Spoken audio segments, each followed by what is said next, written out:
All right, everybody, welcome back to week 5, the final lecture of 2024, the final lecture for Totality and Infinity.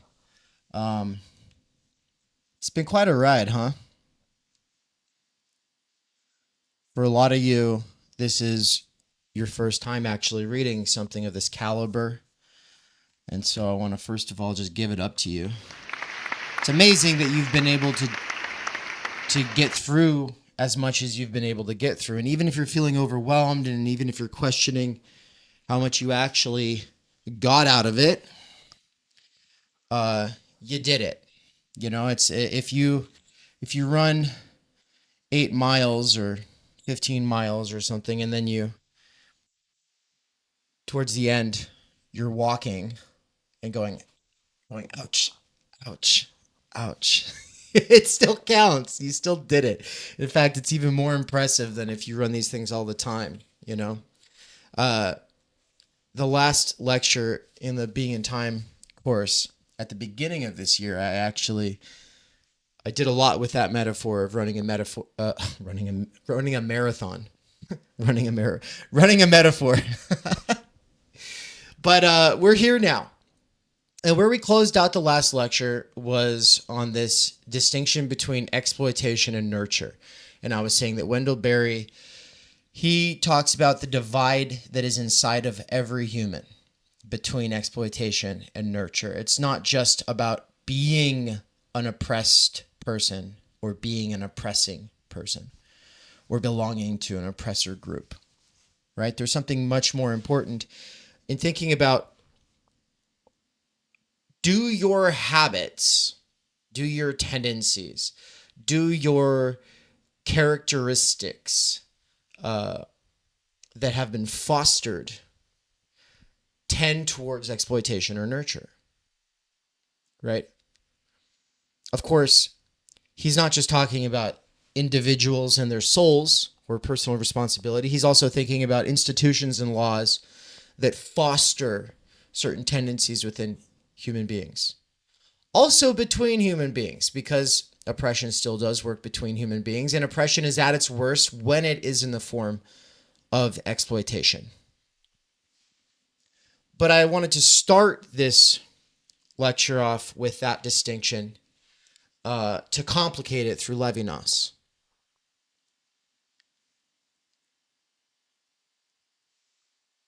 The internet, as we've been thinking through critical media theory at Theory Underground, the internet is a smooth space.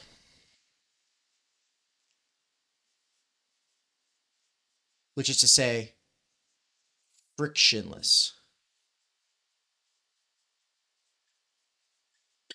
A frictionless existence.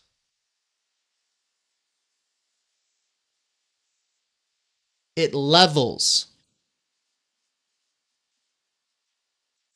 to use the language of Nietzsche or Heidegger, right? It levels qualitative distinctions, which is to say, it brings everything down to one dimension. So you could think of Marcuse, one-dimensional man.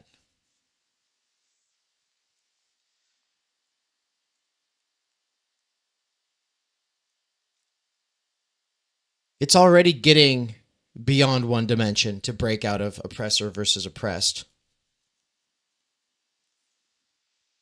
But I want to suggest that what Levinas is going to help us think about is another dimension altogether, beyond this split between exploitation and nurture.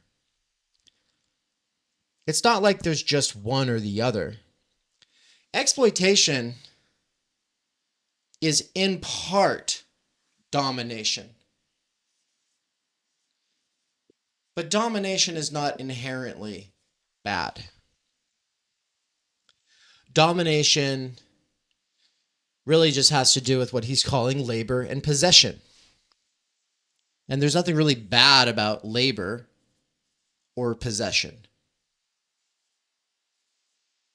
as Levinas will say, what becomes bad in labor and possession are the result of an unjust system. But labor at the most basic level, which is what he's talking about, is going out and picking an apple and eating it, and you're possessing that apple. Is that wrong? Right? No, it's not wrong. And in fact, your ability to do labor gives you the ability then to share possessions. There's going to be a whole section, if you haven't already read it, that you'll get into, where he brings in the idea of gifts. And the point with gifts is that labor and possession lay the basis of gift giving, right? If you didn't possess anything, you wouldn't be able to gift anything. And the only way that you could possess something that you didn't earn through your labor would be to steal it from someone else who did. And even then, we could argue that in a sort of basic sense, stealing would still be a form of labor. It's just a less just form of labor, right? It's a more exploitative version. But it's because you are possessing things that you're able to gift things. And he does talk about he talks about possessed items or goods as movables. He calls them movables because they can go from one place to another. They can move into your house, into your pantry, into your cupboard, what have you. Well, I don't think Wendell Berry would have a problem with the idea of labor and possession. The point is that we don't want to live in a fully instrumentalized society built around nothing but labor and possession. Now, I think Berry and Levinas could agree on this.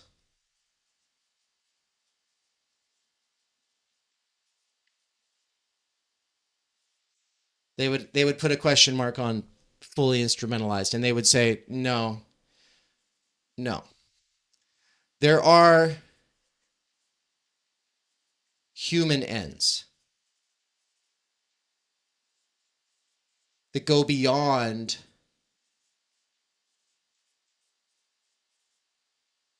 instrumentalization and profit. I'll just put money and survival. These are not the most important things, but we have a society kind of based around money and survival. Some people spend their lives in the economy trading their labor power to survive, other people to thrive, but only in a limited sense that has to do with dollar signs. Make them numbers go up. But what's this added dimension that Levinas is going to bring in? A dimension that is capable, I think, of breaking the smooth space. Whenever we think of interiority that opens up through enjoyment via separation for Levinas, I think we should be thinking about this smooth space. It's intensified, this coiling enjoyment. The journey on that coil is intensified through the smartphone.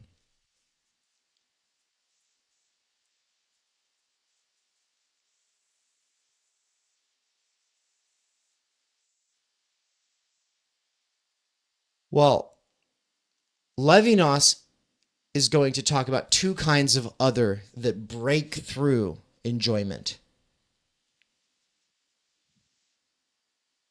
The breach of totality, however, has three levels. The second and the third levels breach enjoyment, but enjoyment and totality are not the same thing. Okay. The first breach of totality is enjoyment and separation.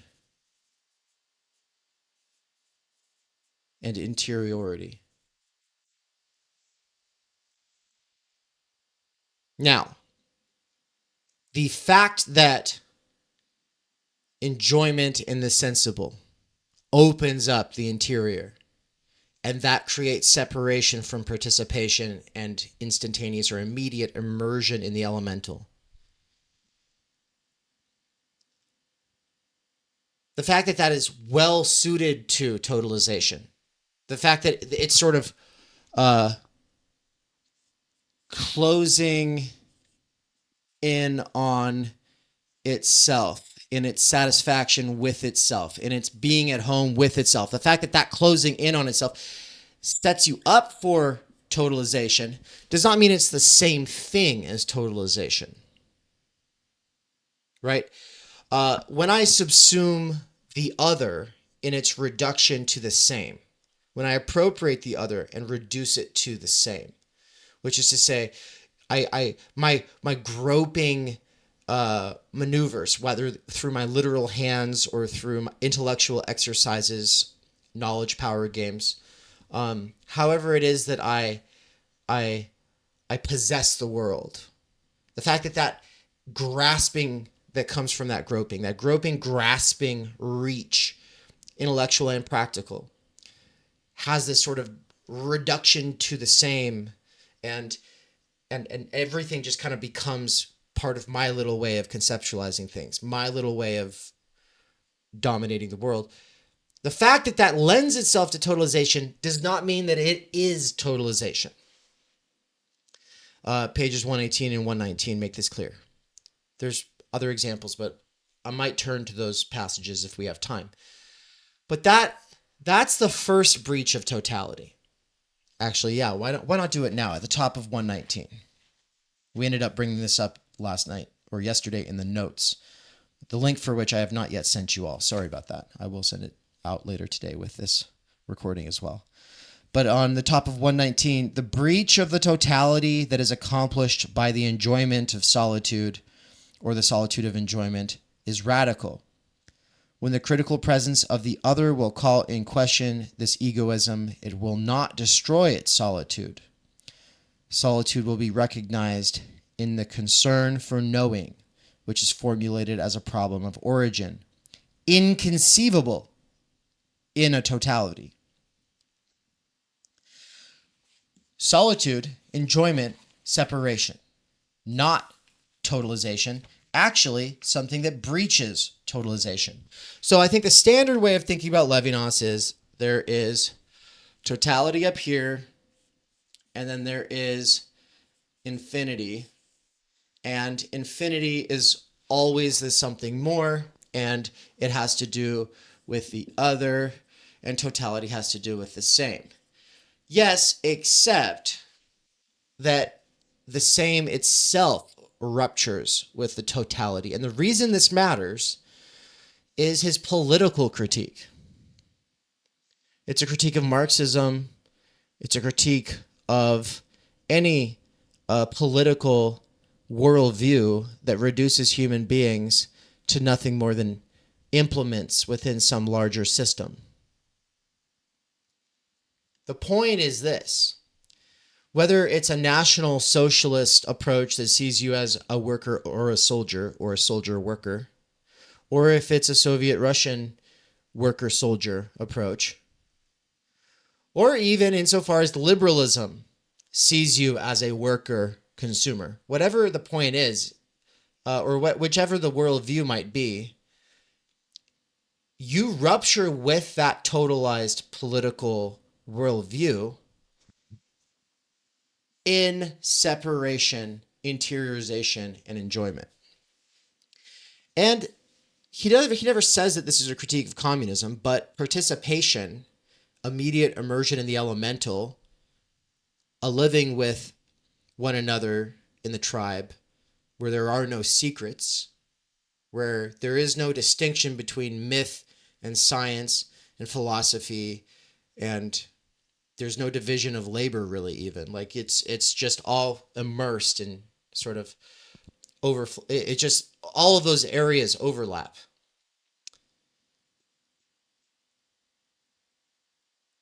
That gets called primitive communism by socialists and anarchists, and even Frederick Engels in his The Origin of the Family and State, private property, The Origin of Private Property, Family and State, or whatever the hell the name of that book is.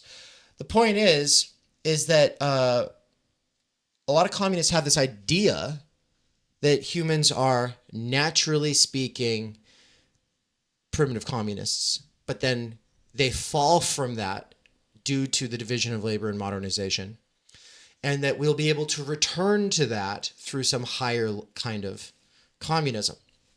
Now, I'm not against the impulse completely. I don't think it's a completely reactionary impulse to want to go back to a more communal way of being with one another. That's not what I'm trying to say. But there's a baby in the bathwater of modernity that Levinas doesn't want us to lose. And not just of modernity, right? None of this is necessarily hinging on whether we're modern or not, but of civilization. And that baby in that bathwater is our ability to have this deep kind of enjoyment that opens up interiority via our separation from this immediate participation. Well, then someone comes along and says, okay, comrade, you're a worker, I'm a worker, we're all exploited. We all need to, either whether it's a national socialist approach or whether it's an international socialist approach, we all need to give up our individual preferences and our individual projects and sacrifice ourselves for the good of the whole. And the most simplistic version of this, which people take and run with from the Communist Manifesto, is from each according to his ability, to each according to his need. Which means that need becomes the prime directive. The satisfaction of need becomes the prime directive. Everyone's abilities will be maxed out towards the satisfaction of everybody's needs, right? So you might have an amazing ability to be a heart surgeon, or you might have an amazing ability to be an artist, or you might have an amazing ability to whatever it is, but your amazing ability needs to be in service to the satisfaction of everybody's needs, right? How could you do art when there's still homeless people starving, you know? So that's an impulse, and I don't see it as a completely unjustified impulse, but it does go too far. And one of the ways that it goes too far is when you have people, part of the managerial revolution, like Lenin, who are against nice things and flowers and art, and says everything must be in service of the revolution or you're a traitor. Right? Which of course makes sense in a state of total war. In a state of total war. It totally makes sense. I'm not saying it doesn't make sense, but I'm also just saying there is this sort of ascetic, not aesthetic, but ascetic, self-sacrificing, self-denying, revolutionary or professional revolutionary sort of ideal. One that doesn't stop and smell the roses, one that doesn't take time away, one that doesn't stay in touch with the softer, fluffier, gooier human side of things, and becomes instead a mere cog in the revolutionary machine, a mere appendage of history, a servant of history in this sort of sense. Well, to say that interiority and separation and enjoyment breach the totality would include the idea that a state of continuous revolution where workers are supposed to make themselves subservient wholly to the party, that is a totalized worldview. And even if you try your hardest, it's not going to work out. It's not sustainable. And the reason it's not sustainable is because enjoyment, separation, interiority will breach that totality. If you want to change the conditions so that human beings are not being exploited, your plan for the change cannot presuppose a version of human beings that are either self-sacrificing completely or they're traitors and they're selfish.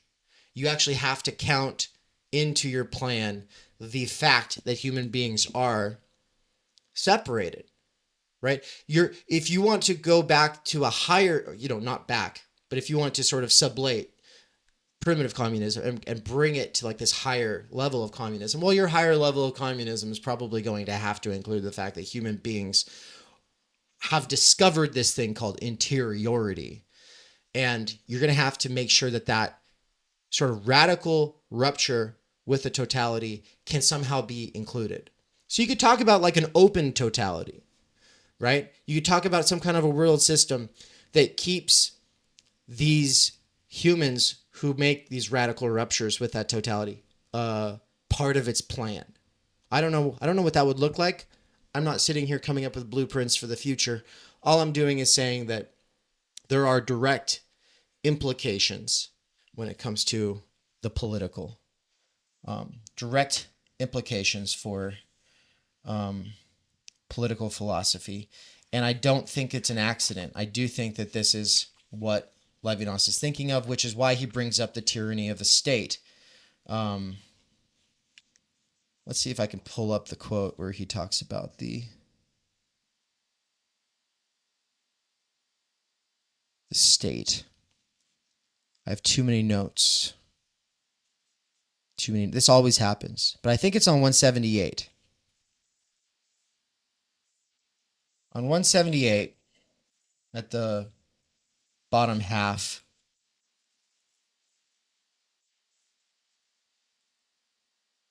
he says, "It is only in approaching the other that I attend to myself. This does not mean that my existence is constituted in the thought of others. Right, which would be the opposite of intentionality for Husserl.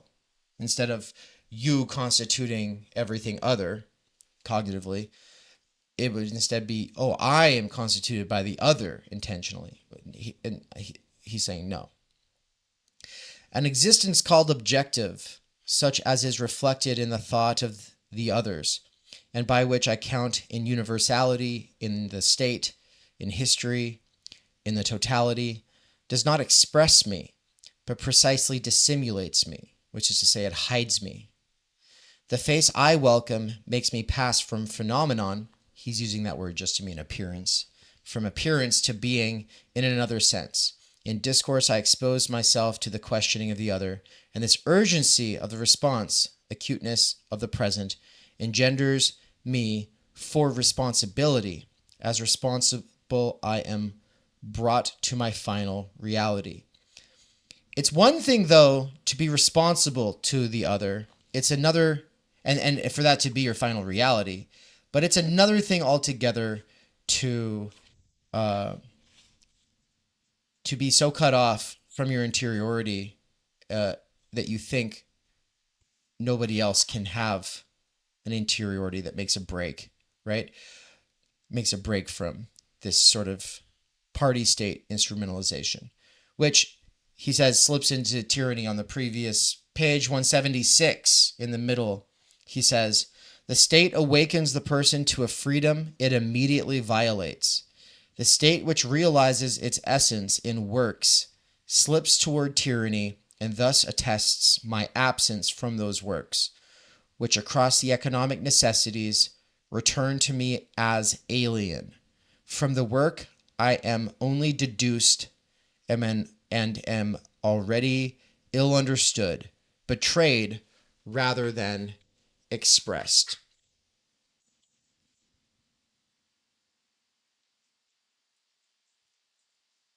This is part of thinking about history, swallowing up singularities and erasing singularity.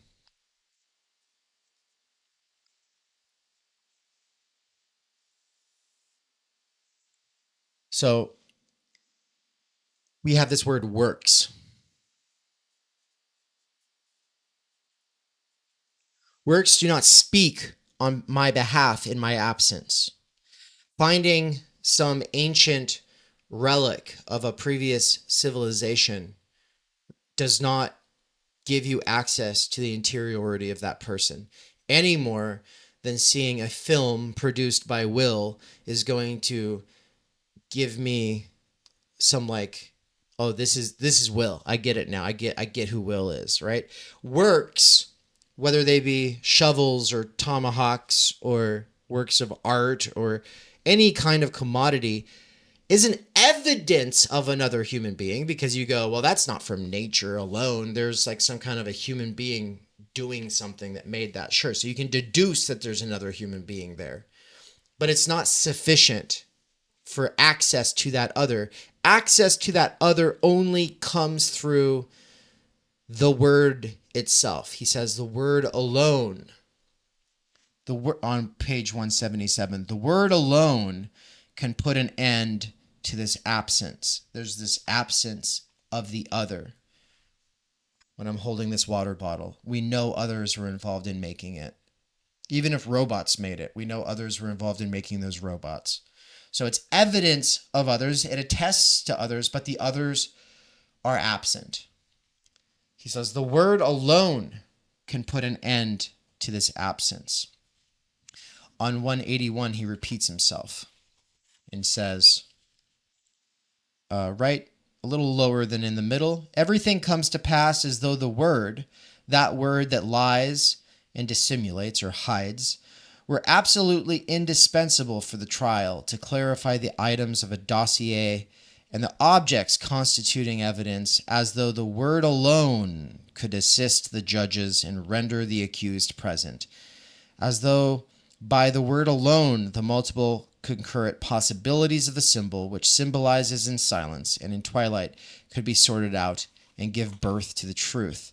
But he's trying to say the word alone actually is not going to be sufficient to reach truth, right?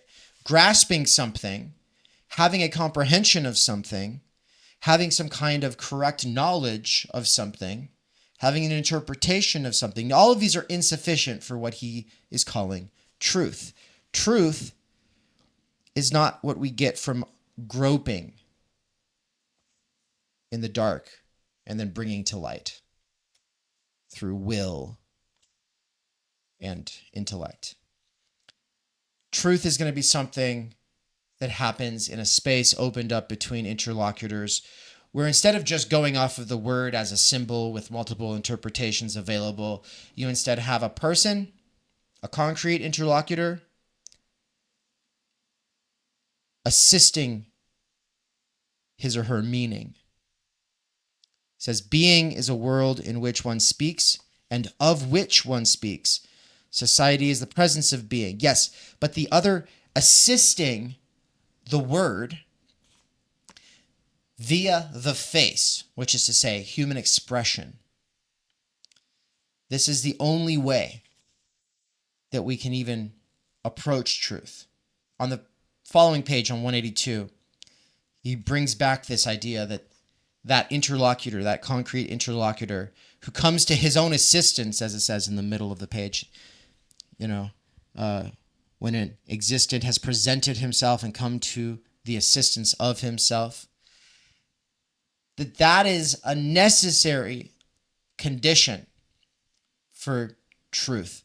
That language and signs and speech, none of these are going to be sufficient without the frankness of the face-to-face opened up by coming into dialogue with a concrete other. Right? In fact, I'll read this. He says right at the bottom of the middle paragraph of 182, speech taken as an activity signifies, as do furnishings or implements, tools, right? It does not have the total transparency of the gaze directed upon the gaze, the absolute frankness of the face-to-face proffered at the bottom of all speech. So speech is still not sufficient. The word alone, still not sufficient. There's a face there, and if there's not a face there, it is just words. But it's not just words if there's an actual self, right? From my speech activity, I absent myself as I am missing from all my products. But I am the unfailing source of ever-renewed deciphering. And this renewal is precisely presence, or my attendance to myself.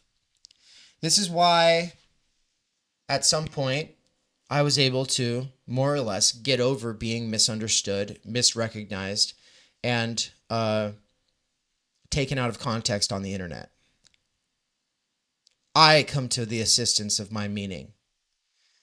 If a person is content with taking me out of context and then saying I said something that I would never say, or construing what I've said in some way that makes me out to be a fucking idiot, which I am sometimes, but if they're making me out to be one when I'm not one, or in a way where I'm not being an idiot, then that's on them. And that's on the people who take that kind of thing at face value, right? I get to continue assisting my meaning so long as I'm alive. And after I'm dead, other people who took me seriously, not just at the level of my words, but as a face expressing and assisting signification, those people will be able to continue saying, actually, you're not seriously paying attention to what's going on here, right? The face as the basis of the speech is the source for the continuous possibilities of renewed deciphering. There's other great places in this text where he talks about that, pages 96, 98, 100, and 101, for anybody who wants to go down that rabbit hole. So it helped me overcome being misunderstood on the internet. The saying will always overflow the said, and I, my face, my expression, am able to assist my signs. I am able to continue overflowing what's been said. And if someone takes what I've said and misconstrues it, my saying can address it, can always come along and clean up the mess later. People who are terrified of being totalized in their words, taken out of context, are forgetting how meaning works. It's not just what's been published. It's the fact that there's still living, breathing humans who can express themselves, who are capable of intervening. Outside of that, it's all just bullshit anyway. But that brings us back to the internet. I was saying there's this smooth space on the internet that levels everything.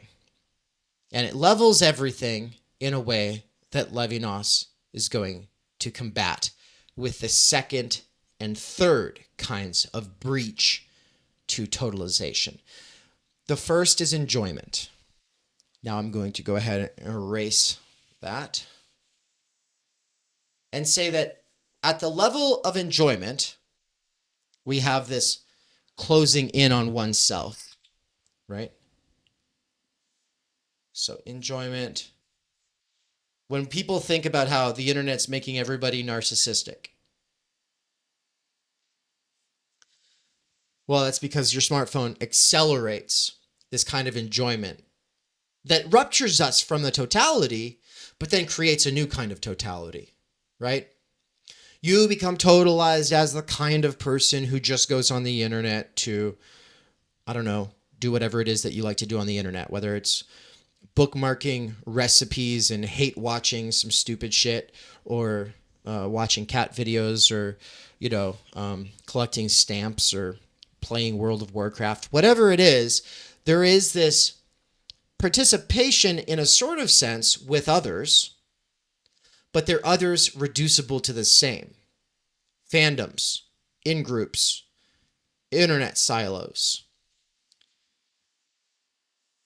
So they are silos of enjoyment and separation. You're still closing in on yourself. Now, this does break you out of some grand world historic narrative that totalizes everything and reduces you into a mere piece of like this history thing, right? Like there is like this deep world of lore and enjoyment and interiority opened up by any one of these consumer demographics or marketing demographics that you might participate in. And of course, when I'm saying participate, I don't mean the immediate participation and immersion that comes with direct living off the elemental, but we should think about like e-participation, right? If Marshall McLuhan thought that we're all going to join the global village, there is this interesting possibility here that in a sort of sense he's right, meaning that we've moved, that during the Age of Enlightenment, there was this hope that human beings would be able to become this higher kind of human. But instead, as we become post-literate, reactive, and sort of like immediately immersed, there is a new kind of participation that we're in. It's just not one of the global village, as McLuhan thought. It's instead one of the post-class fractured mass. But you are participating through via immediacy, apparent immediacy mediated by the smartphone, in these silos of enjoyment that can be called participation. So I'm just going to go ahead and put e-participation.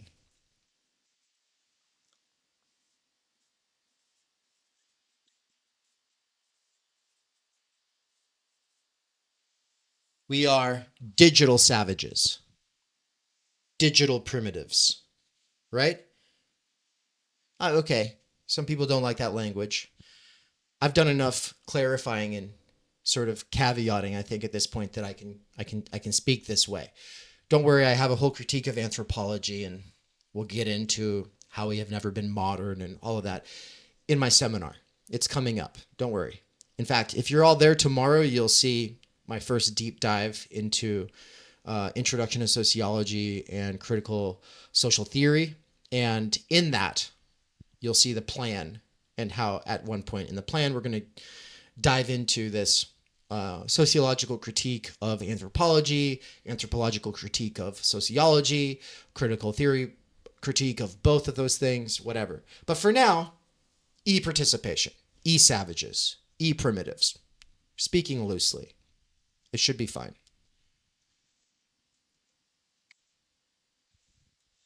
What breaks through that, though? Well, part of the issue with the internet is that what Levinas is saying breaks through the totality, through the smooth space of enjoyment and separation. It doesn't break through as well on the internet. It doesn't break through as well. This is something that Todd McGowan sort of touched on when I was talking with him about transference. And transference having some kind of a relation to parasociality, right? Parasociality. The sort of like you watch people and you feel like you know them, whether you hate them or you love them. You feel like you know them. You feel like you'd get along. You feel like they'd be your best friend. But the thing is with best friends, you have fights. And those are fights that are based in things that you did not see coming. And the kinds of things that put you out about a person on the internet are very different from the kinds of things that put you out in a real relationship with an actual neighbor or friend or partner or spouse.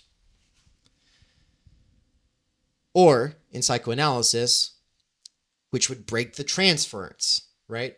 So parasociality is like transference that is less likely to get broken because it's in that smooth space. That's why Levinas is so good for critical media theory, guys. Oh my fucking God. He's so good. He's so good. He's so fucking good. Because yeah, that's all like Lacan when McGowan's talking that way. Sure. But what is it that makes it so that you're less likely to break the transference because you're in this parasocial relationship? It's that there are these two ways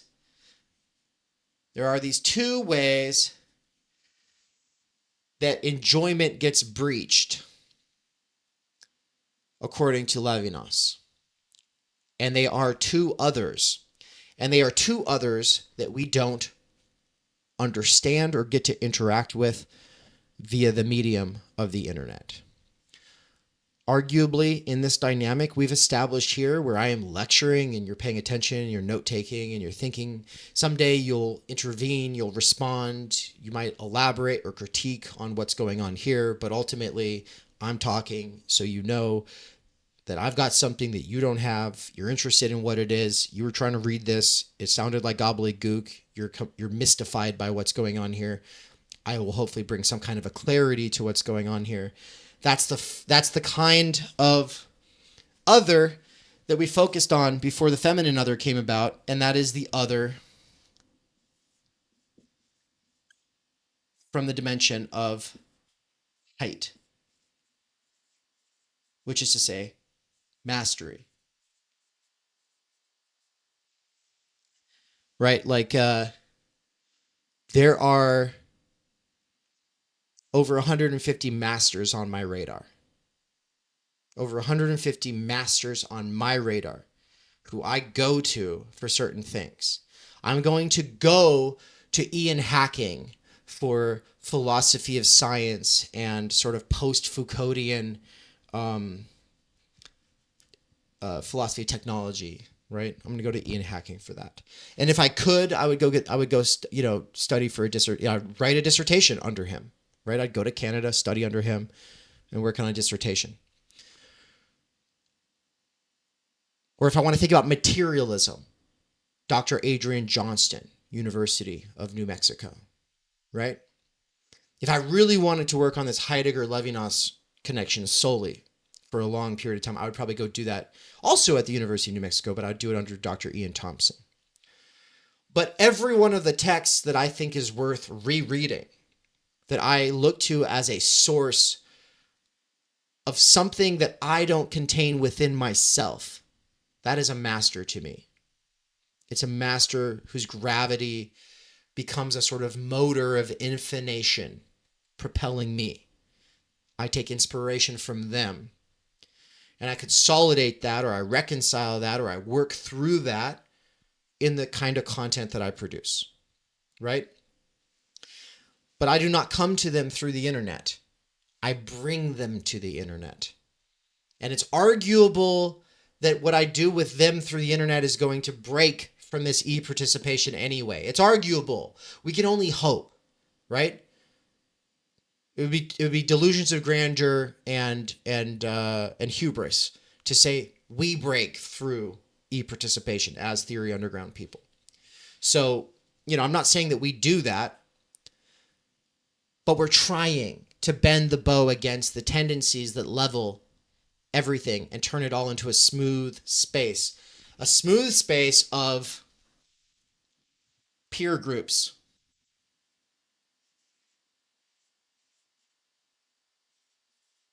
I'll just put pure space. Pure space. Now, I think Pure Space is actually like the Airbnb for event venues. We actually rented a venue from them in New York City. That's not what I'm talking about, obviously. I wasn't thinking about them. Pure Space is just to say everybody is equal. We all treat each other like we're all just peers, and everybody's opinions are created equal. You either like them or you don't. That's the tendency of e-participation, is Pure Space. The influencer in the Pure Space dynamic is not supposed to be your master. The influencer is supposed to be an extension of yourself, a sort of consolidation of your fractured identity in the sort of celebrity image, right? Them saying something says something about you, right? Like this is not a relation of student to teacher. It's a relation of self-sameness to an other being reduced to self-sameness or projected self-sameness. This other of height and mastery breaks through for Levinas, breaks through, ruptures the totality. Now, separation and enjoyment rupture the first totality, or any other kind of totality that could be created. But the second and third kind of rupture, the third kind, as I keep pointing out here on the whiteboard, is the other of height and mastery. Well, what is the second kind? It's the other of nurture.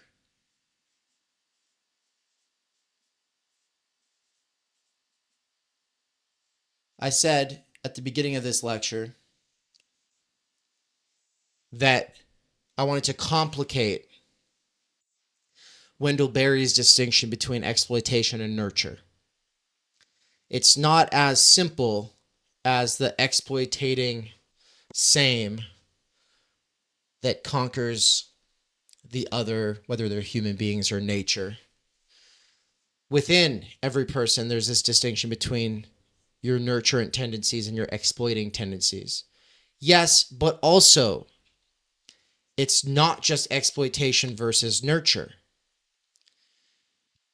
There is the other of nurture, of gentleness. Now, of course, Levinas doesn't use the word nurture any more than he does. He doesn't use the words compassion or forgiveness either. But we get the vibe that this is all a way of talking about compassion. It's a way of talking about forgiveness. It's a way of talking about nurture as well, right?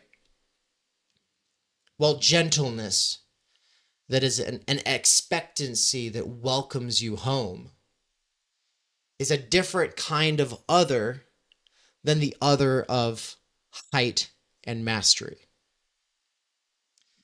And for the sake of the metaphor and its power, right? Any good metaphor has some kind of empirical confirmation.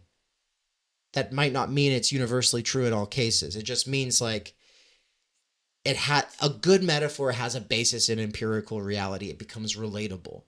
When we think of nurture, we can think of all kinds of things, but one of the best examples in the mammalian world, not to mention the human world, is always going to be mothers.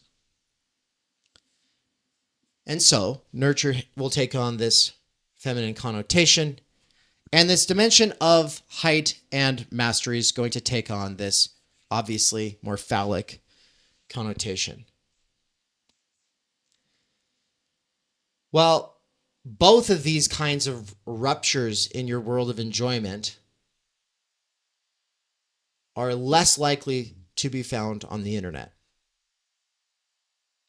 Right? That's my point. Is that in e-participation, in the pure space of e-participation, opened up by separation and enjoyment, you're less likely to find either of these.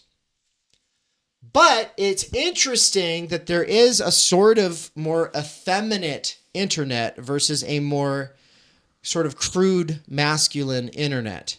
And so, the two internets are woke versus anti-woke, but not sort of feminine and masculine in some kind of like ideal or archetypical sense, but instead like a bad stereotype, right? What we have is like a fracture between mommy and daddy that could be characterized as divorce, right? So you have the one side, we just think of Gamergate and the drama of Gamergate. Read Kill All Normies if you want to know more about that. But you have this divorce between mom and dad energies, and one side is like, oh my God, you're racist, you're sexist, you're whatever. The other side's like, oh, you're overly sensitive, you're a snowflake, you're trying to control everybody, right? And it's not just like, oh, you're this, you're that. It's more like speaking to the third person, the generic peer, saying, they think this. They do this, they say that. What they really think is this. They say this, they do that. What they really mean is this. And so there are peer spaces within these two sort of totalized consumer demographics.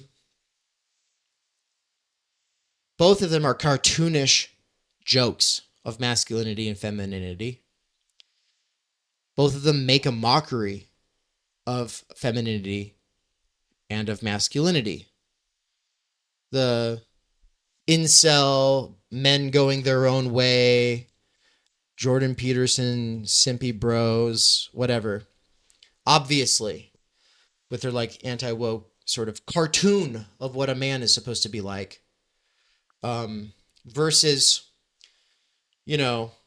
Natalie Wynn of ContraPoint saying that, a woman is just being pretty. It's It's all aesthetic, you know? Like she literally has a whole video like in her early days going trans, where she's just saying it like being a woman is just being pretty. It's just being aesthetic. It's just being a victim of misogyny. That's what being a woman is, right? No talk of obviously this one very powerful connotation, which would be nurture, which would have to do with the development of soil as much as it would have to do with the development of souls in a sort of holistic, humane approach. I'm not saying that Natalie's completely devoid of nurture. I'm not saying she doesn't have the ability to do that.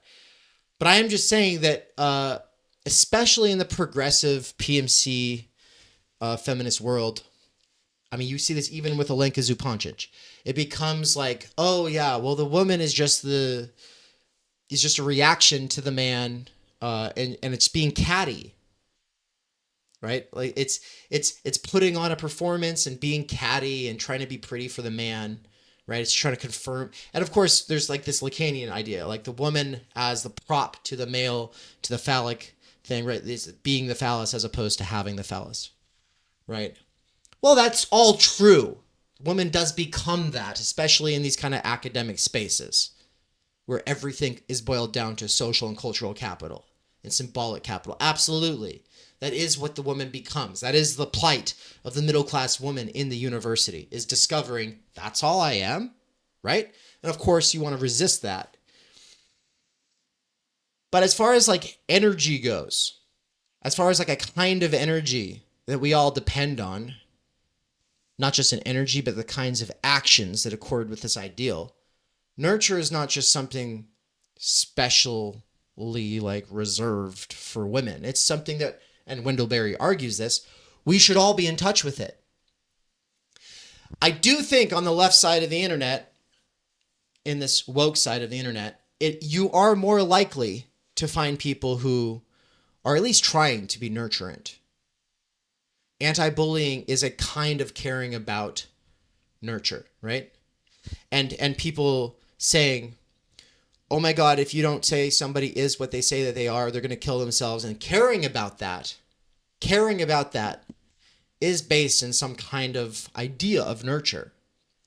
It's just a kind of idea of nurture that's completely out of any sort of relation with a sort of courageous, hey, you know what? You can rise above that sort of daddy talk, right? So this is what I'm getting at with this society of divorce shit that I've talked about elsewhere.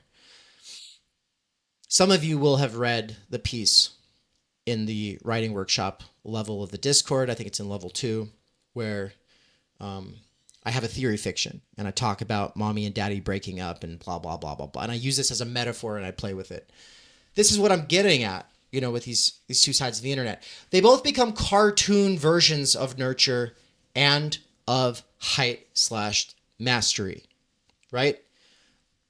Jordan Peterson as a cartoon version of height and mastery, right? The guru is a cartoonish version of height and mastery. The person saying, pull yourself up by your bootstraps, is a cartoonish version of height and mastery. And people attracted to the guru as they want to feel like they're students, right? Yeah, but are they actually? I'm saying that it's a cartoonish simulation. And in reality, you don't get to have either of these things on the internet. You can have your preferred energy and people who are trying to simulate it, but that's being done in a peer space. It's e-participation. Neither of these genuine ruptures is occurring.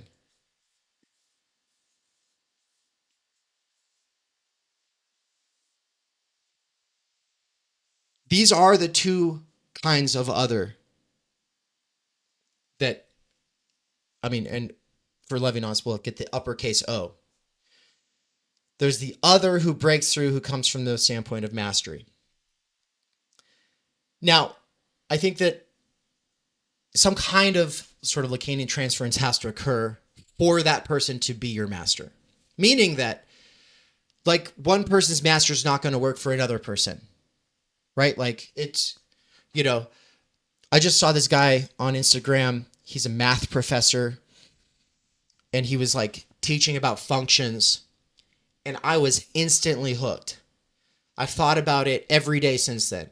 His last name is Garrity, Professor Garrity. Look him up on YouTube. Professor Garrity talking about functions. The dude is powerful and amazing and also kind of like this precious nerd. And I've never wanted to study math like I do now that I heard this guy talking about math. I instantly was just like, oh my God, if I'd had a math professor like this, I would have been so into math. Yeah, but to someone else, they're just going to be like put off by his entire approach. And so there is something relative to this. I don't think Levinas is saying every other person is your master, right? Any more than I think he's saying every other person is this sort of welcoming embrace, right? He's getting at these sort of archetypical kinds of otherness. And one way of talking about Levinas that you will see is that people kind of act like there's only one kind, that it's this nurturant relation, and that people will talk about how like to the other, I am a slave. Like for Levinas, you're subservient. It's always asymmetrical. I'm always the slave to like this master other. Like they'll talk about it like that, but then you'll see in like people like Judith Butler, you're made a slave in a sort of sense because you feel guilty because you have stuff and that other person has nothing. That person is indigent. That person is poor. That person is the refugee, the widow, the orphan. Yeah, well, no, I mean, that will make you want to nurture them. And that will make you feel guilty about having a bunch of possessions when they don't have any possessions. That is something that Levinas is getting at. But what they're missing is that Levinas literally says that this second kind of rupture with your enjoyment and any kind of totalization, this more feminine kind of other, he says, that's the kind Martin Buber wrote a book about. That's the kind you can read up on in I and Thou. People want to act like Levinas is just an extension of that kind of thinking about the other. Right? No. And earlier on, he says, Buber's great, but I'm talking about infinity, the infinity of the other. That's not somewhere that Buber goes. It's not just that you feel this call to be in a sort of familial relationship or a sort of fraternity or a sort of nurturant relationship. No. The infinite obligation isn't just based in their indigence, in their, as Judith Butler will say, in their precarity. It's not just that. That's the Martin Buber approach, which is valid, which he sublates into his project. Levinas totally gets it and incorporates that perspective. But that's this more horizontalist approach. That's this horizontalist approach that is real, but it doesn't get at the dimension opened up by height. And height is opened up in the dimension of height is opened up by an other who has something I don't, something that I can learn from. We are sort of awkwardly with ourselves, full of ourselves, suddenly questioning if we're narcissistic and selfish because of not one but both of these kinds of otherness. Levinas is saying it's not one or the other, it's both, guys. And then people will problematize it because one is feminine and the other one's masculine, and oh my God, that's based in... Shut up. Just please sit with it and think about it. Like, that's my response. It's like, please actually, don't worry about what a progressive on the internet's going to say about it. Actually sit with it. Tarry with it. Think about why he would say it. And think about what it means, especially in a society of divorce, especially a society where it's like one or the other, and they're both cartoonish versions of these things. Why it is that people go for one or the other and never achieve either. Fandoms open up around cartoonish performances of one or the other.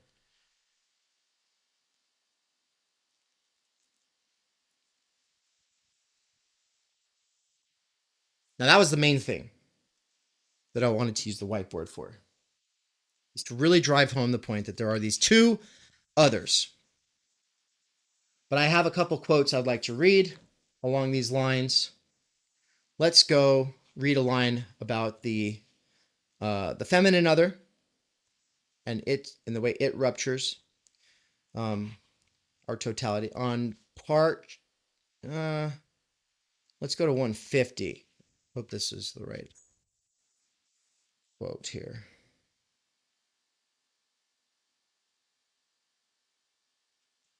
Okay, and it is worth pointing out that, and I actually forgot to ask Terrence about this. Hopefully, we'll get to this on this coming Friday, which will be our last meeting of the year that has to do with Levinas, unless of course we plan something else. But he does use the masculine pronoun, or at least it gets translated that way, for this feminine other. So, I mean, there really is some interesting thing that he's doing with gender here. Even if that's not the translation, later he will say, you know, do I really have to say it just to avoid ridicule that there doesn't actually have to be a woman present for something to be feminine? I'll read that quote in a second. That's on 158. But no, I'll read it here. 150. Recollection and representation are produced concretely as habitation in a dwelling or a home. But the interiority of the home is made up of extraterritoriality in the midst of the elements of enjoyment with which life is nourished. Right? It's some kind of a gap between the elemental and the self of enjoyment. There's some kind of like this interim opened up, something extra beyond the elemental. It's the domesticated, we could say, right? And life is nourished upon that in the midst of the elements, but dwelling within the home. He says this extraterritoriality has a positive side. It is produced in the gentleness or the warmth of intimacy, which is not a subjective state of mind, but an event in the ecumenia of being, a delightful lapse of the ontological order. By virtue of its intentional structure, gentleness comes to the separated being from the other.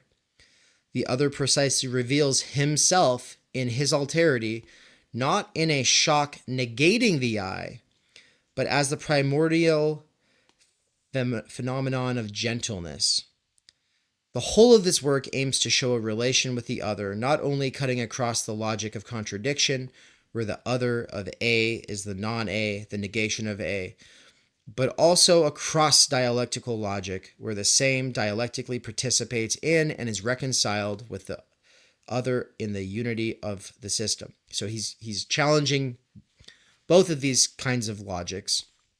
He says the welcoming of the face is peaceable from the first, for it answers to the unquenchable desire for infinity. War itself is but a possibility, and nowise a condition for it. This peaceable welcome is produced primordially in the gentleness of the feminine face, in which the separated being can recollect itself, because of which it inhabits and in its dwelling accomplishes separation. A little bit lower, he talks about the feminine grace and its radiance. It's really beautiful stuff.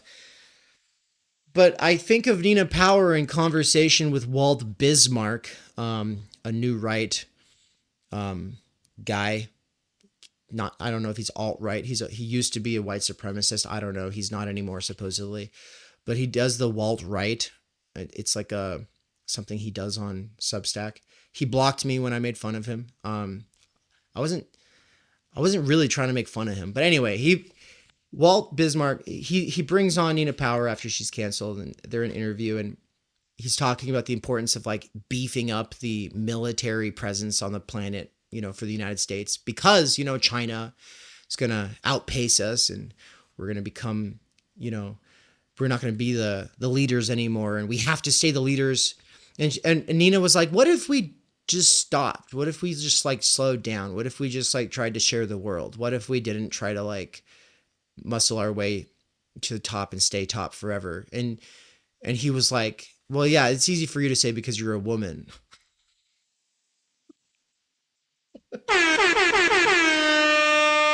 got her. uh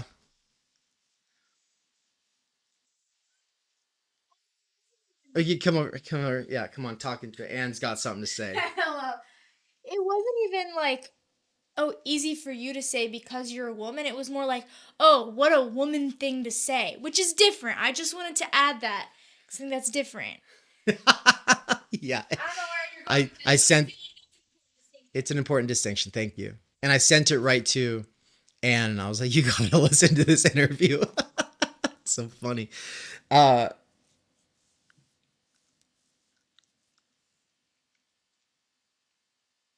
What he's saying is that as a man, he needs to stay at the apex or he's gonna hate his existence and he won't get laid. Like, he basically says that. And what Nina was saying is like, actually peace matters. Like, actually peace matters. And it might even matter more than your your weak notion of like what makes us human and what gives us the good life. This peaceable welcome is produced primordially in the gentleness of the feminine face.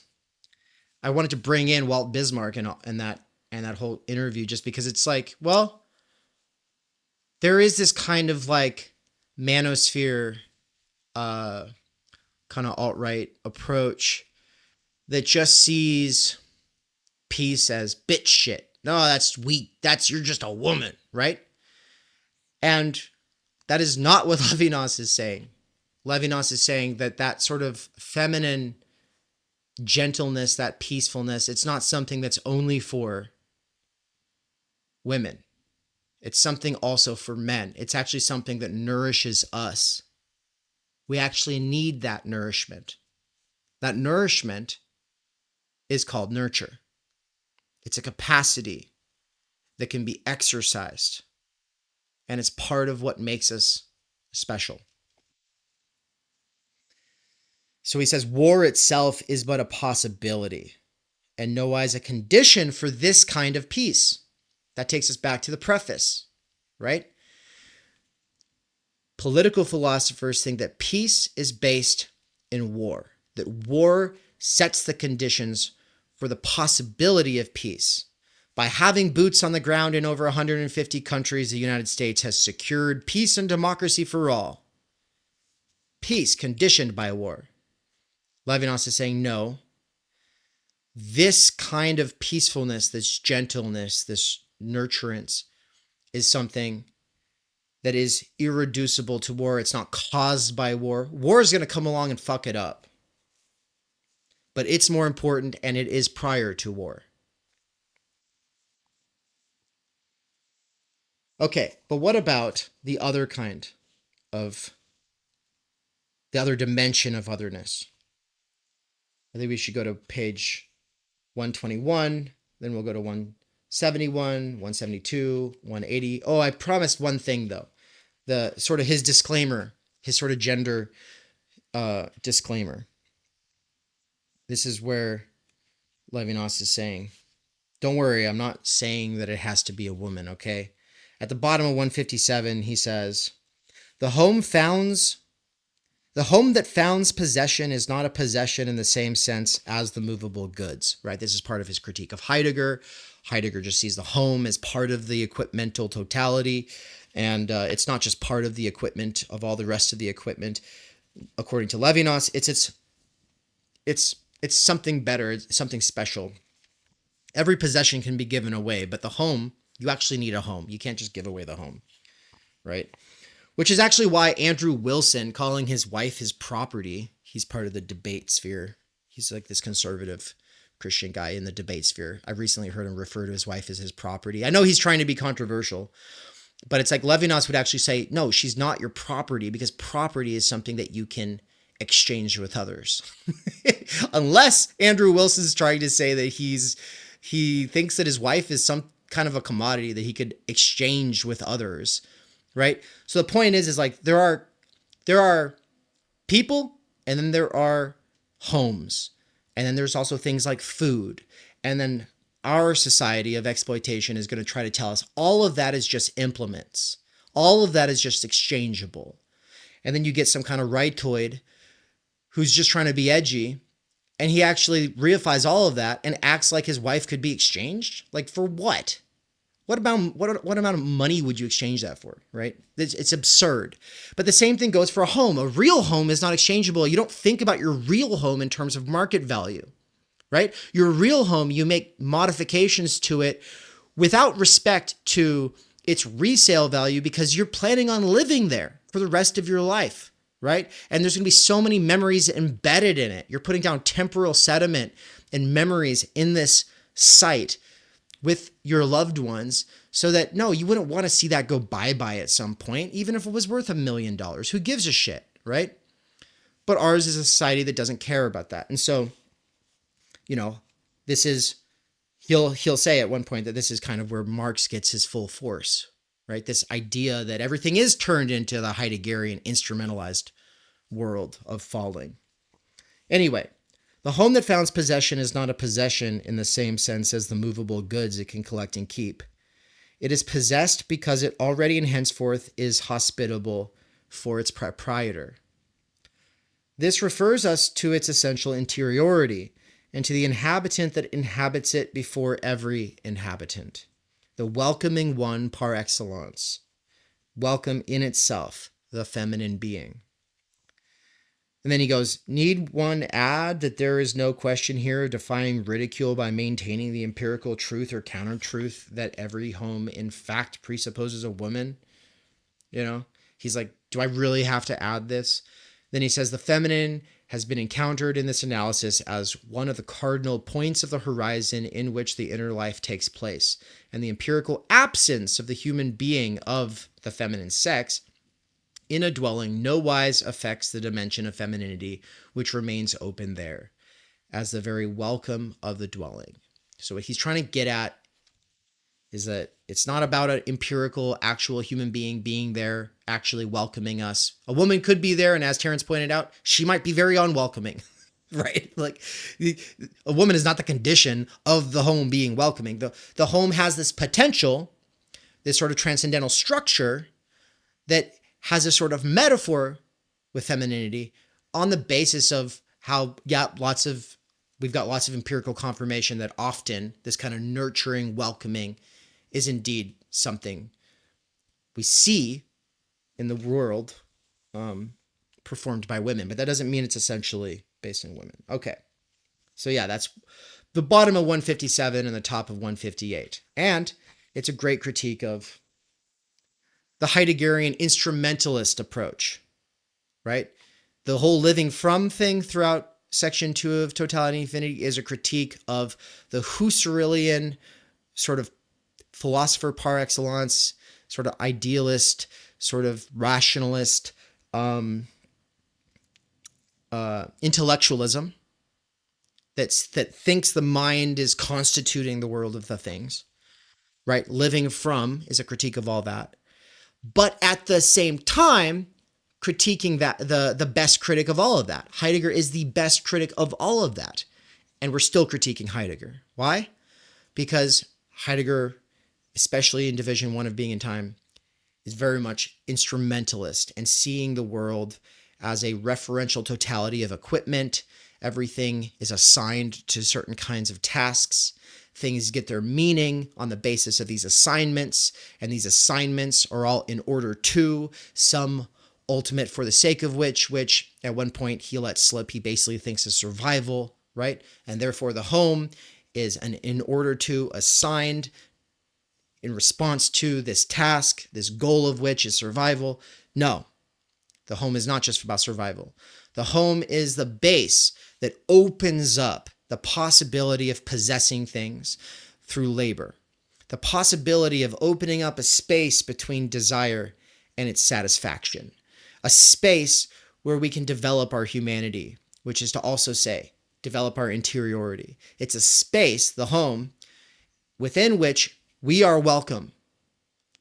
And that sort of feminine welcoming, that that we have to return to gives us a kind of energy that we did not otherwise have. There's a kind of energy that is able to plan ahead, to defer gratification, to be able to look out the window and think about what you're going to do, to then work smarter and not harder, right? The home is the site of all of that. And it's through that working smarter, not harder, through labor, through conquest, through possession, that we then get these movables that we can give to another as a gift. Gifting itself has a basis in possession, right? Well, the wife is not your possession. This is Andrew Wilson. That's really funny.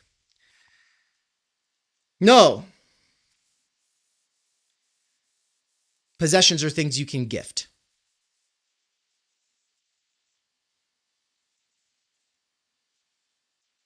And all of that is prior to the kind of recollection and reflection of the intellectualist philosophical approach to thinking about what it is to be a human being, that says we constitute the world in our minds.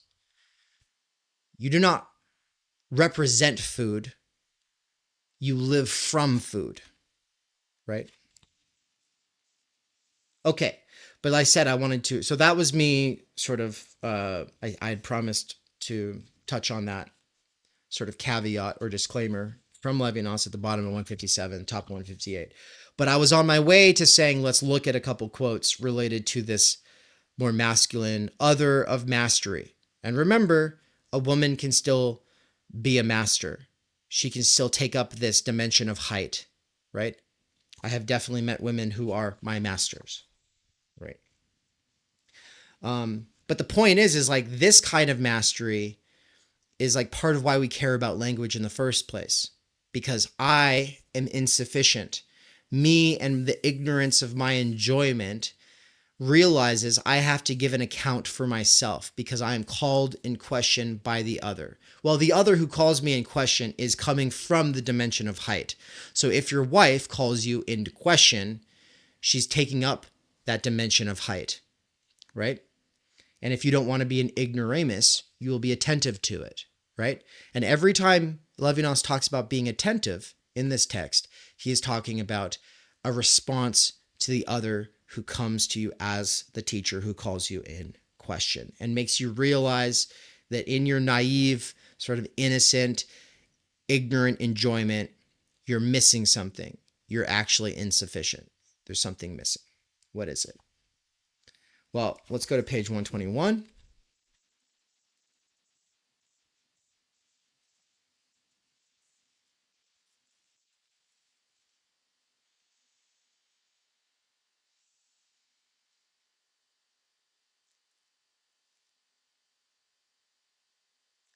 The reason I like this quote from 121, this is where he was talking about how the eye of enjoyment is not sociological. That's because we come into relation with others that are not just exchangeable with ourselves. He says that there's this attitude, he says, in order that a pluralism in itself be realized, there must be produced in depth the movement from me to the other, an attitude of an I with regard to the other. And then in parentheses, an attitude already specified as love or hatred, obedience or command, learning or teaching. The point is that every one of these relationships is asymmetrical, right? If you hate somebody, they are in a position to you that is not symmetrical. Nobody hates one another equally. Like, that's very rare, right? Like, I've never felt like anybody who hated me was somebody I hated back. Like, I've always been hated by people and I'm just kind of like, it's sort of funny. They don't even know me, it's kind of weird. It's an asymmetrical relationship. But he's saying, so is love. Love is also an asymmetrical relationship. The way that you love a person is different than the way that they love you back if it's reciprocated. But also, your relationship with an other can also involve obedience or command, or learning or teaching. All of these are asymmetrical relationships. He's saying that a genuine plurality, not just some multiplicity of individuals, but a genuine plurality would include these kinds of asymmetrical relationships, right? So you don't just think about everybody as atoms that make up the social aggregate. Durkheim, very famous for basically saying that the whole is greater than the sum of the parts when it comes to social organisms. Kinds of knowledge, qualities of existence, arise or emerge out of the collection of those parts working in concert. Something greater than the sum of the parts arises in the whole. And it's not wrong of me to bring in Durkheim here because that's the most important sociologist for Levinas. He had the most influence on Levinas's generation because all the professors, Levinas says all of his professors were Bergsonians and Durkheimians, and if it wasn't for that, he wouldn't have been able to see the value that he saw in Heidegger. Right? So being so influenced by Durkheim and Bergson is why he was able to see the value of Heidegger. He says that in Ethics and Infinity. But when he says that pluralism is not a numerical multiplicity and that we have to keep in mind that all of the relationships between the individuals of a society involve these asymmetrical, non-exchangeable kinds of relations, he is responding to a tendency on the part of sociologists to level the humans, to level all the humans via averaging, and to forget that there is no such thing as just like a person who belongs to a class or a family or a school or, no, like that person has a bunch of relationships and they're not relationships with nothing but peers. They have a peer group probably, but they also have relationships with others that involve love, hate, obedience, command, learning, and teaching, etc. Like Nance, who is still getting set up at his new place and doesn't even have working internet yet, who can't be here sadly, but is catching up. Nance is not just a peer at the skate park, right? He's somebody that people go to and ask questions of because he has something he can teach them, and they know that. He has taught a lot of people how to skateboard, right? Now, they might belong to a different generation that mostly cares about different kinds of tricks that are more flashy for Instagram, and ultimately, like, they don't care as much about getting like as high when they kickflip or whatever. There are differences here. But they're not, and sure, they are in community in the sense of like we're all equals in the sense that we all love this sport or this, this art that is skateboarding. Yeah, but also like he comes from, or just his mere presence evokes a dimension of height. Not maybe not for every skateboarder, but there are skateboarders for whom they look up to him. Right? He's done a lot of youth work. He's worked with troubled youth. He's taught a lot of people how to skateboard. He's got his own children. He's got his own son who he taught how to skateboard, right? Like that. That means it's not just like, oh yeah, I've been skateboarding for a long time. You're new to skateboarding. Let's skateboard together. No, like there is this knowledge for the people there that it is this dimension of height, right? Now there are people who are narcissistic. There are people who are completely oblivious. They're fully immersed in enjoyment. They're fully a part of this e-participation thing that I was talking about. And they would treat him like a peer in a way where they're completely oblivious that they have something that they can learn from him. Well, I played off this idea that the other comes from the dimension of height. That not every other is going to be your master. I think Levinas wants to attune us to the possibility that there's this potential height in every other. It's not that every other is our master, but there's this potential height. There are secrets due to the interiority of the other. There are secrets. You cannot know them by their works. You can only know them as they come to their own assistance through their words. He says, don't make questions about the other, go to the other, ask the actual other questions, right? So the other might have something to teach you. And on tour, I was performing the role of, the role of teacher, right? I'm performing that role of presenter. I'm performing the role of, I've been doing stuff a lot. I'm here to tell you about it. And I'm assuming an audience that's interested in learning from that. And I ended up getting yelled at by this guy who was very offended. He thought that I was taking for granted the audience. And he thought I was, he said, don't underestimate your audience. The assumption being that I think I've got nothing to learn from my audience, which is not true. I don't feel that. Maybe I come across that way sometimes, but no, I'm in the role of performing, this teacher. You're in the role of performing this student, but we could change out hats, and then I could go to your event and I could take notes while you talk. That is how I approach things. That's how I assume I could learn from every single one of you about something, probably lots of things, right? But we have to take turns. And there is this approach that says, no, we don't take turns.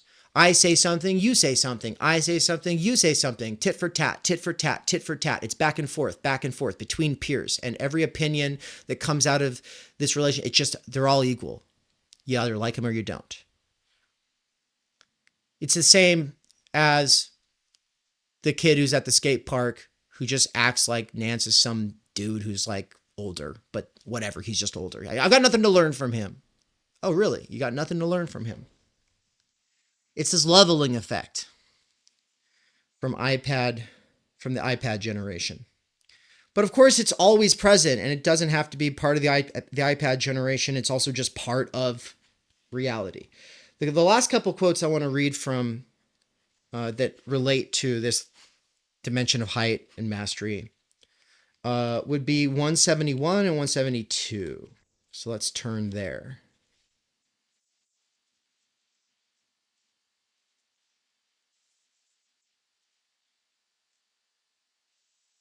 Remember I used the word naive? It comes back up here.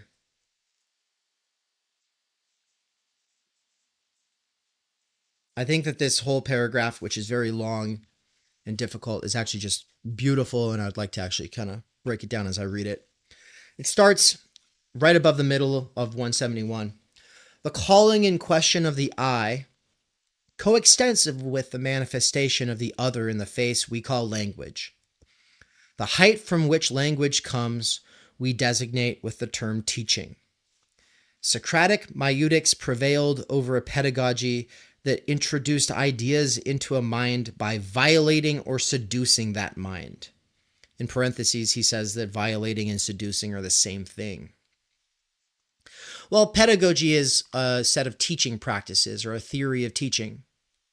And his point is that Socratic maieutic, which assumes that the slave boy knows geometry and has just simply forgotten it and needs to be reminded of it through seduction and a dialectical play, that approach is a violent kind of teaching.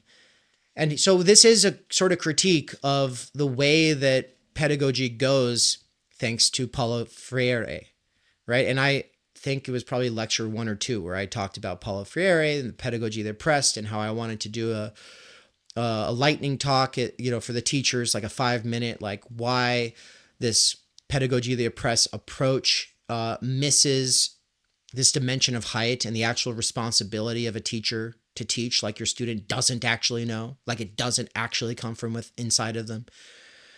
Critiquing Socratic maieutic is a constant theme throughout this entire text. The reason is because you're not sufficient. You, in your interiority, in your separation, in your enjoyment, you are not sufficient. You do need others. You should embrace that need for others, because that dependence is the basis for an independence that is the basis for a kind of freedom that is much richer and offers a kind of enjoyment much deeper than what you get on your own. He says it does not preclude the openness of the very dimension of infinity, which is height, in the face of the master, talking about that Mayudics approach. It doesn't do this. This voice coming from another shore teaches transcendence itself. Right? It's like this beautiful image of like you're on the shore of a lake and you hear a voice coming from the other side and it surprises you, right? Robinson Crusoe on his little island finding footsteps from someone else's feet on his island, right? It's a voice across the shore. It's there's an outside of me. He says, teaching signifies the whole infinity of exteriority. And the whole infinity of exteriority is not first produced to then teach. Teaching is its very production.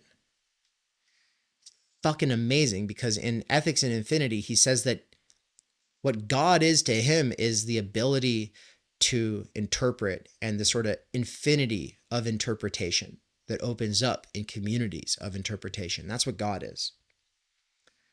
Well, here he's saying that the infinity of exteriority is not, it's not produced and then taught.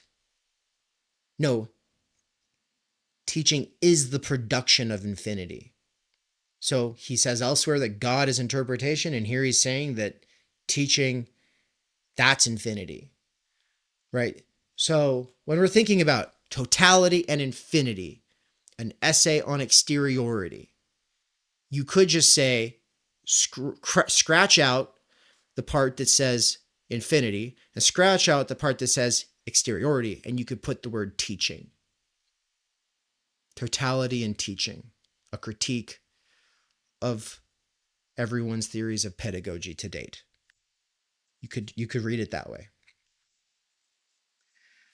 The first teaching teaches this very height, tantamount to its exteriority, the ethical.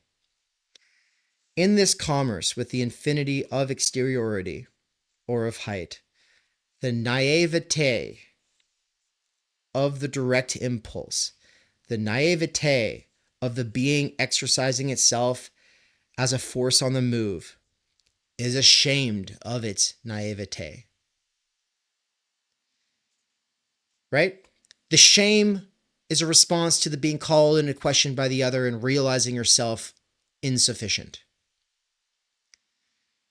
Young guys who haven't ever eaten some humble pie and spent some time going through what Žižek would call subjective destitution, who haven't really tarried with their failures and come to terms with the fact that they were full of themselves and they thought they knew everything. Young guys who haven't experienced that shit are going to be the least ashamed, right? And a lot of times it's a sort of inferiority complex and they're sort of faking it till they make it. And then they eventually drink their own Kool-Aid that they're selling. And they just literally believe they have it all figured out, that they are the masters of the universe while their day of reckoning is coming. It's not possible to go on that way forever. And if you do, I mean, fuck, you'll just, whatever. People will tune you out eventually. But there's a naivete that can come into self-awareness, that can become ashamed of its own ignorance. It discovers itself as a violence, but thereby enters into a new dimension. Commerce with the alterity of infinity does not offend like an opinion. It does not limit a mind in a way inadmissible to a philosopher. Limitation is produced only within a totality, whereas the relation with the other breaks the ceiling of the totality. I love that this dimension of height idea he's running with breaks the ceiling, right? So it's like we live in this one-dimensional world of peers. And then when you meet someone where you become humbled and you're ashamed about your naivete, like it awakens your metaphysical desire to learn, to leave your happy little enclosure, to risk going out and actually learning something. It fucking blows the ceiling off of this sort of two-dimensional space and opens this third dimension. He says it is fundamentally pacific. I don't know what that means. Like the Pacific Ocean? I don't really know. Let me know in the chat if you think you know what he means by it is fundamentally Pacific. The other is not opposed to me as a freedom other than, but similar to my own, and consequently hostile to my own. You know, that would be like the sort of Hobbesian war of all against all. He says the other is not another freedom as arbitrary as my own, in which case it would traverse the infinity that separates me from him and enter under the same concept. His alterity is manifested in a mastery that does not conquer, but teaches. Teaching is not a species of a genus called domination, a hegemony at work within a totality, but is the presence of infinity breaking the closed circle of totality. I think that's so important because people talk about Levinas like he thinks that you're just like the perpetual servant subservient to this other that dominates you, right? Up here on the whiteboard, I'm talking about domination, right? And I'm talking about, well, there's a different kind of relationship that's neither exploitation nor nurture. Or we could say that there's two kinds of nurture. I think Levinas might dig that, but the point is it's not just this feminine kind that's kind of like gentle, and it's also like this kind that comes in and just says, let me give you a crash course. Let's go.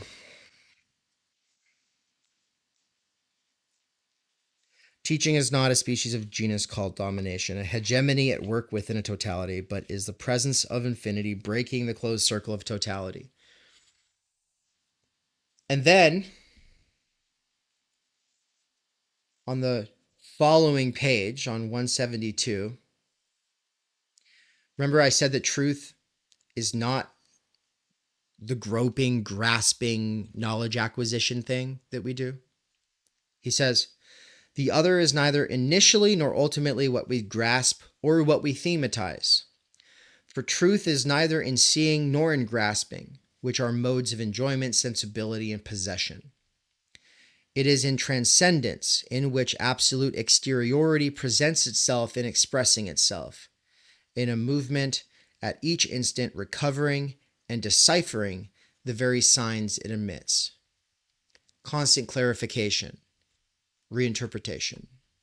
I'm being taken out of context. Let's set the record straight, right? The other is always also master in the sense that the other is the only one capable of clarifying what they meant. I think in that sense, everyone is your master if you kind of are attuned to that ability of the other as face to come to the assistance of their signs. On the internet, people are in a certain kind of mode. It can be very easy to block people and move on reactively. But I think we have to have some kind of principles when it comes to blocking people. We have to ultimately block people because we will end up being stalked and harassed. And we will end up being trolled. And one of the ways that I have developed a sort of principled approach to blocking, for instance, is if the other's not actually interested in hearing me clarify myself. And if when I have taken them seriously, even just for 5 minutes, I say, okay, I'll take them seriously. I'll act like they're operating in good faith. And I respond to them in good faith. For instance, saying, oh, you're saying this thing about me. Could you show me an example of that? And then they respond with, oh my God, you must be deeply offended. Right? It's like, well, I was actually literally and they're saying that because I gave them the time of day. And it's like, okay, you're not interested in me clarifying myself, and you're not even going to clarify yourself. You're going to turn this into something else other than what it is. All right. At that point, maybe we go through a couple rounds of it just to, check, see, are they just spiraling out or maybe did they just misunderstand? But at the point that I go, oh, okay, yeah, no, they're either spiraling out or they're not operating in good faith, then it's just like, well, okay, good luck. Bye-bye. And part of the reason I think it's important to block at some point is like, if a person is not interested in you clarifying yourself and everything that they say is distorting the situation, while at the same time they won't clarify themselves if they're asked to, then there is no exchange possible, right? It's like there's water and then they're coming along with buckets of mud and they're just throwing the mud in there. And it's like, okay, get out of my water. I can't do this. But of course, if we're in a smooth space characterized as like this e-participation, this digital peer space, any kind of challenge can come off as an affront. Any kind of criticism can come off as an attack, right? And so, of course, there is like this other side. This is why I said you have to develop principles for blocking, because you could also just block anything that counters you, anything that calls you into question, anything that's any kind of a challenge. Oh, well, the internet's this place for me to satisfy my desires. I don't desire that. Bye-bye. And you just block, and live in your little smooth space, right? So like, even if there's a possibility of being called into question by the other, you're blocking that out. Now, I can't stand people who excuse cancel culture or act like it's not real, but one of the things that they'll often say is like, people just don't like being challenged. And there is some truth to that. Sometimes people are crying about being canceled when in reality, someone was just asking them to answer a question and actually explain themselves. Did you really say this? They're like, I'm gonna be canceled. So you do see that. It does actually happen. When people act like that's the main thing going on, of course, I think there's a problem. The other kind of cancel culture, of course, Nina made this tweet recently, I don't know, like a month ago.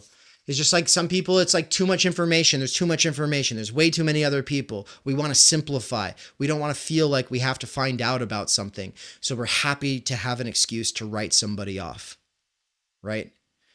Like, I didn't even care about J.K. Rowling or Dave Chappelle in the first place. Now I really don't have to care about them. I can completely just write them off, and I can always just go, well, didn't they say something terrible one time? Now I don't have to think about them ever again. That's also one of the sort of things that is functioning, is in a desire for a smooth space of enjoyment, we desire some kind of simplicity, right? These are the two sides in a sort of sense.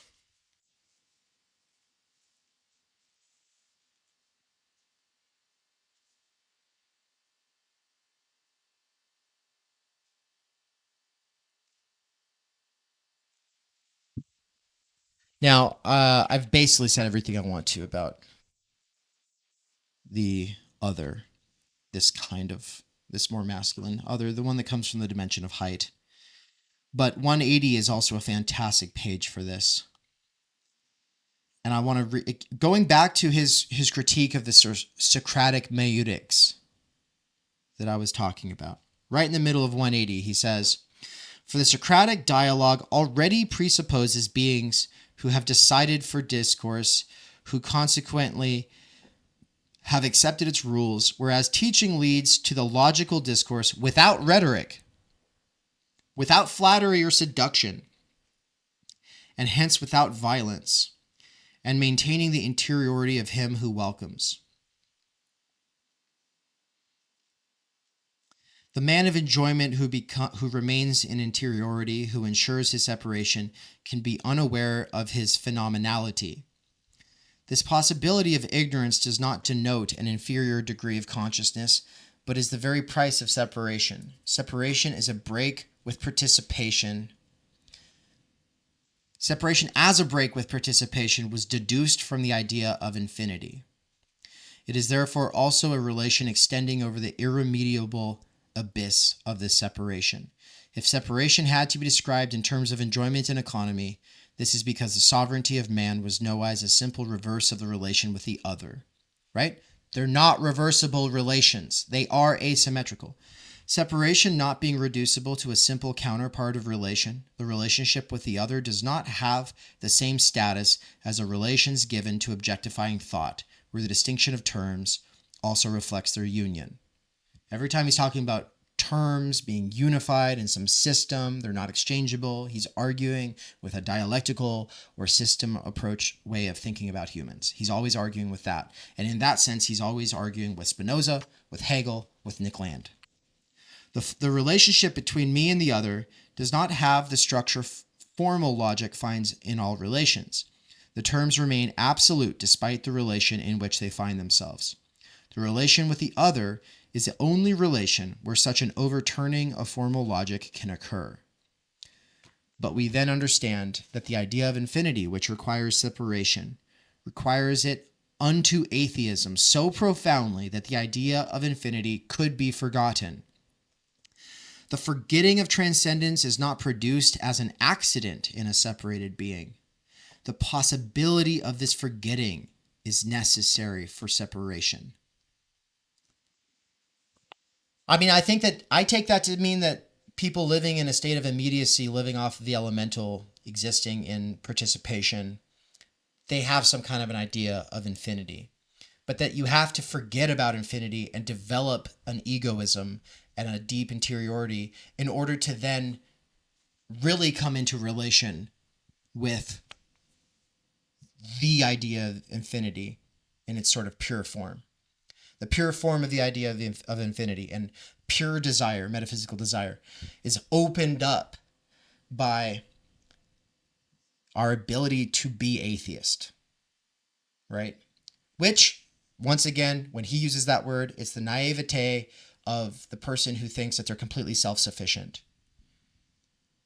That's not an accident. He's saying it's part of being in a civilization. So if there's something that you like from primitive communism that you want to see in the future, it probably shouldn't negate or underestimate our fundamental ability to be atheist. It shouldn't see that as an accident or as something that needs to be corrected. It's actually a part of our development. It's something that we have to go through, right? Using Covey. There's a Stephen Covey from 7 Habits for Highly Effective People. Remember, we talked about this at the beginning of the year in CDT. There is dependence, then independence, and then the possibility for interdependence. And the point is like, yeah, dependence on mommy and daddy, and then independence, oh, I'm self-sufficient. But only once you've come to terms with that or sort of achieve that in a sort of sense, only then are you able to enter into an interdependent working relationship with others, right? Well, I think that there is some of that here, right? That independent self is this atheist ego that he's talking about. And it's not the bad guy, and it's not a shadow, he says. On some other page, he says it's not a shadow of something real. No, it's something as real as it gets.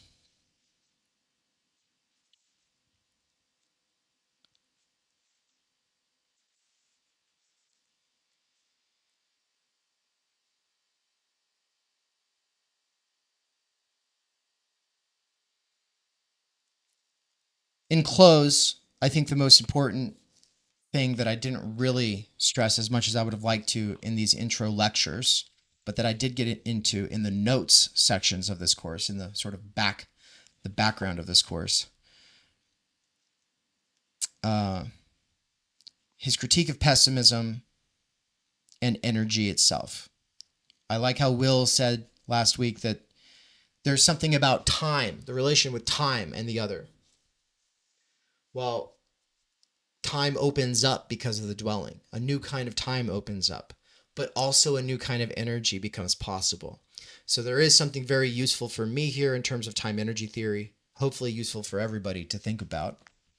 But that's something that I aim to develop elsewhere and later.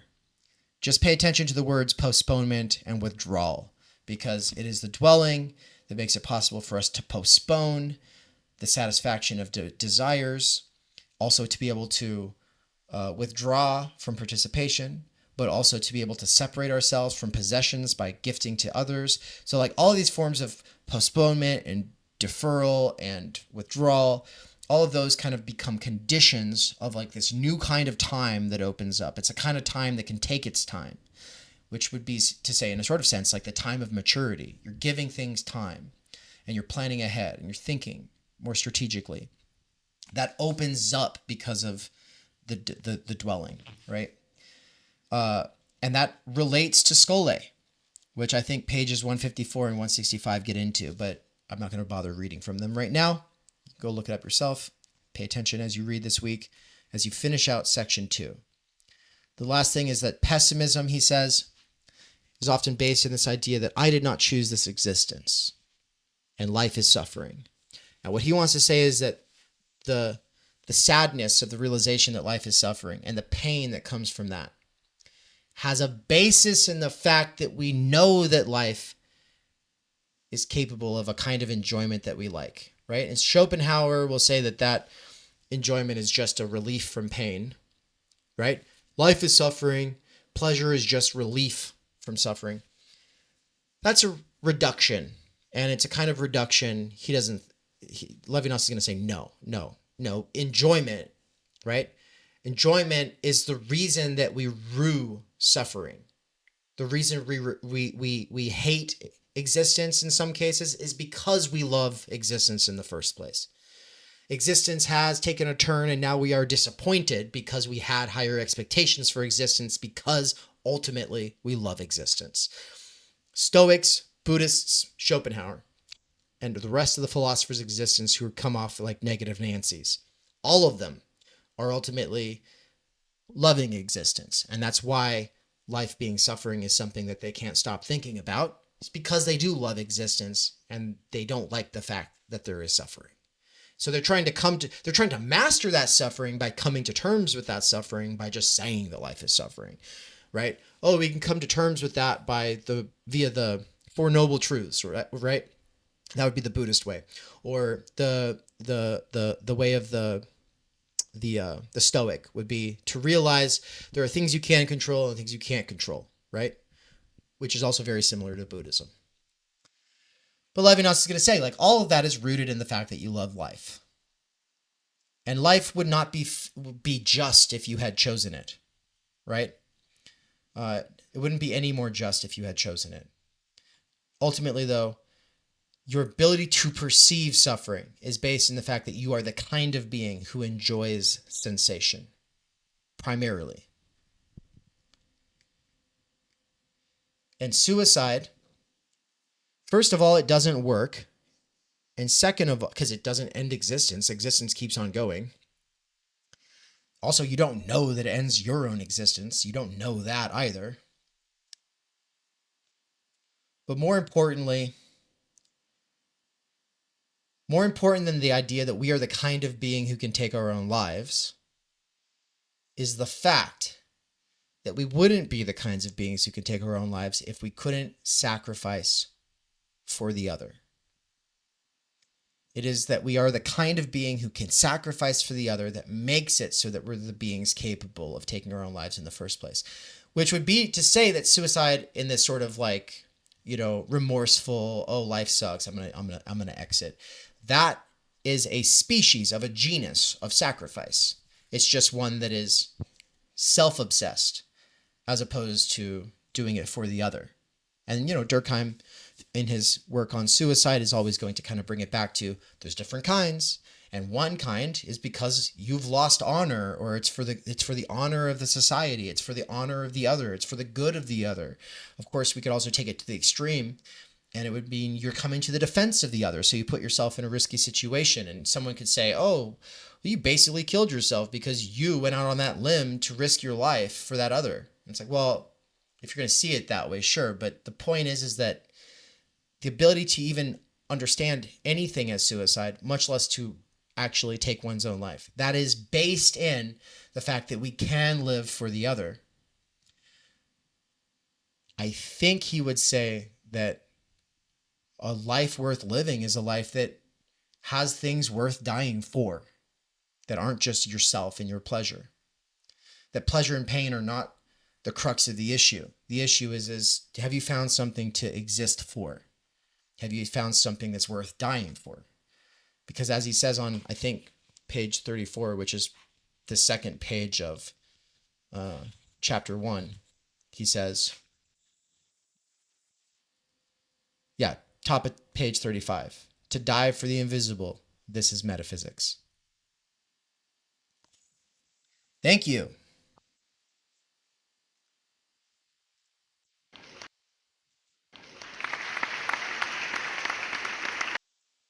Good luck finishing section 2, everybody. I hope that you'll be able to, even if you don't normally make it to tarrying with the text with Terrence on Friday at 12 p.m. Eastern, I hope that you'll be able to make an exception and be there this time, because it'll be our sort of concluding conversation. He'll have some notes about translation, of course, as he always does. He'll also have some notes about things that I missed in the lecture, which is always a great thing.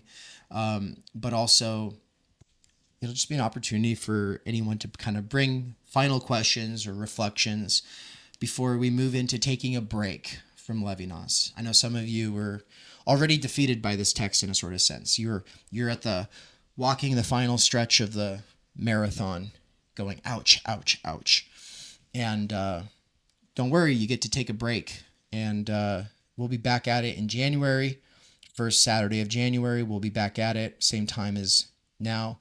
The only thing is, we might do a sort of let's go over everything again and refresh ourselves during the limbo week between Christmas and the New Year. So we're hoping, we're expecting, it's not set in stone yet, but that's likely the way it'll be.